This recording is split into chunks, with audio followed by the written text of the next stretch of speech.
आपको बता दूं, A to Z में 26 लेटर होते हैं और 26 लेटर आपको मैं बताऊंगा 26 लेटर का मतलब क्या होता है। तो सबसे पहले हम देखते हैं ए से ए फॉर एम होता है। आप अपने बच्चों को पढ़ाते हैं A for apple, B for boy, C for cat, D for dog. इससे आप उससे कुछ अलग से आपको मैं बताऊंगा। ए फॉर होता है एम। एम का मतलब होता है उद्देश्य, यानी आप अपने उद्देश्य को, अपने लक्ष्य को प्राप्त करना चाहते हैं तो ए से होता है एम। बी से होता है बिहेव। बिहेव का मतलब होता है व्यवहार, यानी आपका व्यवहार कैसा है, ये बी लेटर हमको बताता है। सी जो होता है, सी फॉर होते हैं कॉन्फिडेंस, और कॉन्फिडेंस का मतलब होता है विश्वास, यानी सी से आपको ये चीजें मिलता है कि आप किस चीज से हमको ये सीखने के लिए मिलता है कि सी फॉर कॉन्फिडेंस होता है। डी फॉर होता है discipline. D for discipline, discipline का मतलब होता है अनुभव। ई फॉर होती है एनर्जी। एनर्जी का मतलब होता है ऊर्जा। एफ फॉर होता है फ्रीडम। फ्रीडम का मतलब होता है आजादी। जी फॉर होता है गोल। देखिए, गोल का मतलब होता है कि अगर हम किसी चीज को जो काम कर रहे हैं तो मेरा लक्ष्य क्या है, हम किस चीज पे अपना फोकस कर रहे हैं, किस चीज को काम को करने के लिए हम गोल प्राप्त करना है, ये जी हमको बताता है, जी फॉर गोल।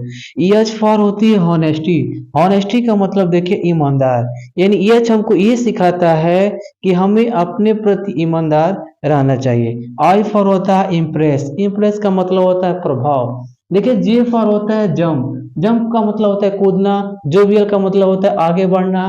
के फॉर होता है काइंडनेस। काइंडनेस का मतलब होता है दयालुता। काइंडनेस की मतलब होती है दयालुता। यल फॉर होती है लाइबिलिटी। देखिए, लाइबिलिटी का मतलब होता है आजादी होती है। एम फॉर होती है morality. Morality, M for morality, M for money. ये एम जो है हमको एक नैतिकता बताता है। एन फॉर होती है नेचर। एन फॉर जो होता है उसे बोलते हैं नेचर। नेचर। ओ फॉर होती है अपॉर्चुनिटी। अपॉर्चुनिटी का मतलब होता है हमको अवसर देता है कि हम जिस काम को करना चाहते हैं वहाँ पर पास अपॉर्चुनिटी मिली है कि हम इस काम को कर सकते हैं। पी फॉर होती है पर्सनालिटी। क्यू फॉर होती है क्वालिटी। आर फॉर होते हैं या तो रियलिटी होता है या तो रिस्पेक्ट होता है, या तो आप रियलिटी या तो रिस्पेक्ट। यस फॉर होता है सिचुएशन।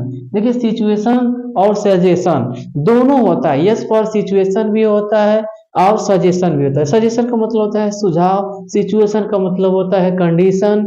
टी फॉर होती है टैलेंट। टैलेंट का मतलब होता है हुनर। यू फॉर यूनिटी होता है। वी फॉर होती है वैल्यू, यानी आपकी वैल्यू कितनी है वो भी हमको दर्शाता है। डब्ल्यू इजकल टू होता है विनर। विनर का मतलब होता है विजेता। X for एग्जैनिक। एग्जैनिक का मतलब होता है नमी, यानी किसी चीज को हम जो कार्य कर रहे हैं तो अपने कार्य को ध्यान पूर्वक करना चाहिए, उसे बोलते हैं एग्जैनिक। वाई फॉर होता है योर सेल्फ। योर सेल्फ का मतलब होता है कि आप अपना काम जो है आप सेल्फ उस काम को कर सकते हैं। जेड फॉर होता है जेंटल। जेंटल। तो इस तरीके से आपने अभी देखा कि A to Z में 26 अक्षर में से आपको जितने 26 आपको अक्षर दिए गए हैं, यानी ए से लेकर जेड तक के, आप इसके बारे में एक एक अक्षर के बारे में आप अध्ययन कर सकते हैं।